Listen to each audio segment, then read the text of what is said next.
जैसा कि last episode में हमने देखा कि हाओशेन ये हुआ के साथ नाइट बीस्ट माउंटेन पर आ गया था और जब हाओशेन गेट के पास गया था तो एकदम लाइट उसके अंदर आने लगी थी और उसको अपने अंदर खींचने लगी थी। ये देखकर ये हुआ चौंक जाते हैं और कहते हैं कि अगर इसने और लाइट अब्सॉर्ब कर ली तो बहुत बुरा होगा। अब तभी वहाँ एक तलवार आती है जो सीधे हाओशेन को जाकर लगने वाला होता है, लेकिन ये हुआ जल्दी से उसे रोकता है।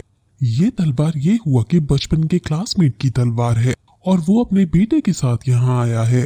इसका नाम गुइंग है और गुइंग उसे कहता है कि हमने काफी सालों से एक दूसरे को नहीं देखा है, तुम अब भी पहले की तरह ही हो। फिर ये हुआ याद करता है कि कैसे बचपन में गुइंग मुझे तंग किया करता था। गुइंग कहता है कि गेट की लाइट डेमन बीस्ट को बाहर आने से रोक रही है और तुम फिर भी इसे अपने स्टूडेंट से एब्जॉर्ब करवा रहे हो। लूजर्स आगे बढ़ने के लिए हमेशा शॉर्टकट ढूंढते हैं। ये हुआ को गुस्सा आ जाता है और उनमें बहस होने लगती है और फिर तभी गुइंग का बेटा उसको चोर बोलकर हाओशेन को मारने के लिए आगे बढ़ता है, लेकिन जैसे ही वो हाओशेन को किक मारता है वो खुद पीछे जाकर गिरता है। अब फिर तभी वहाँ उन दोनों को लेवल 9 के नाइट होने का अनुभव होता है और फिर तभी सेंट माउंटेन जिनका लेवल 9 है वो वहाँ आते हैं। वो हाओशेन को सबसे पहले लाइट अब्सॉर्ब करने से रोकते हैं और फिर ये हुआ उनके रिस्पेक्ट में सर झुका लेते हैं और उन्हें अपना इंट्रो देते हैं, लेकिन वो लड़का फिर से बदतमीजी करता हुआ आगे आता है और सेंट माउंटेन के आगे ही वो जब पंच मारने की कोशिश करता है तो वो उसके पंच को पकड़कर उसे फ्रीज कर देते हैं। गुइंग माफी मांगता हुआ आगे आता है और फिर वो उससे उसका एडमिशन टिकट मांगते हैं। गुइंग माफी मांगता हुआ उन्हें एडमिशन टिकट देता है और अंदर जाने की इजाजत मांगता है। माउंटेन सेंट फिर उसके माथे पर एक सील चिपका देते हैं और उसे एक टाइम देते हैं और कहते हैं कि अगर 3 दिन के अंदर तुम अपने लिए बीस्ट नहीं ढूंढ पाए तो ये सील तुम्हें बाहर फेंक देगी। इस सील की वजह से तुम बीस्ट से कम्युनिकेट कर पाओगे। और फिर पागलपंती करते हुए वो अंदर चला जाता है। अब हाओशेन अपना एडमिशन टिकट देता है और जब उनको हाओशेन के लेवल 3 पर होने का पता चलता है तो वो हैरान हो जाते हैं और उन्हें यकीन ही नहीं होता कि इतना छोटा बच्चा लेवल 3 पर है। इसलिए वो खुद उसे अपने पास बुलाकर उसका लेवल चेक करते हैं और फिर उसे अंदर भेज देते हैं। ये हुआ उसे कहता है कि अंदर जाने से पहले तुम इन बातों का ध्यान रखना कि अगर तुम्हें कोई बीस्ट नहीं मिले तो जाने देना, कोई खतरा मोल मत लेना और गुई से दूरी बनाए रखना। उसके जाने के बाद वो माउंटेन सेन से कहती हैं कि मुझे माफ कर दो, हाओशेन का लाइट अब्सॉर्ब करने का कोई इंटेंशन नहीं था।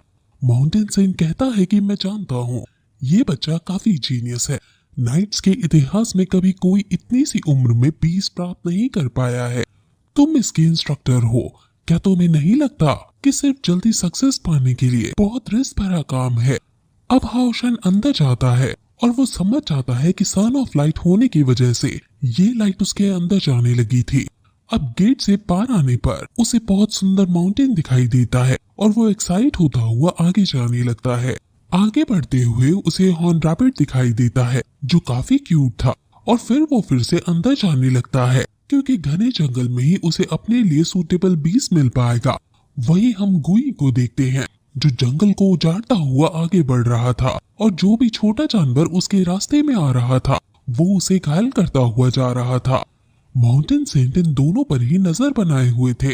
हाओशेन नेचर का सहारा लेता हुआ आगे जा रहा था और हर बीस्ट उसको प्यार देते हुए आगे का रास्ता दिखा रहे थे। उसे गोल्डन मॉम मैन मॉथ मिला है और वो उससे सील के द्वारा कम्युनिकेट करने की कोशिश करता है, लेकिन वो सब उसे मना करके आगे बढ़ जाते हैं। वो कई अलग अलग बीस्ट को देखता है और उसे सुबह से रात हो जाती है, लेकिन उसे अपने लिए कोई बीस्ट नहीं मिलता।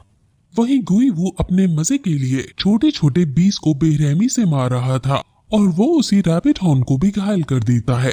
रात को हाओशेन जब उस रैबिट हॉर्न को देखता है तो उसके घाव को सहलाता है। वहीं गुई वू को मैजिक डियर दिखता है और वो उस पर काबू पाने की कोशिश करता है और मैजिक डियर और उसके बीच फाइट शुरू हो जाती है और फिर यही एपिसोड खत्म हो जाता है।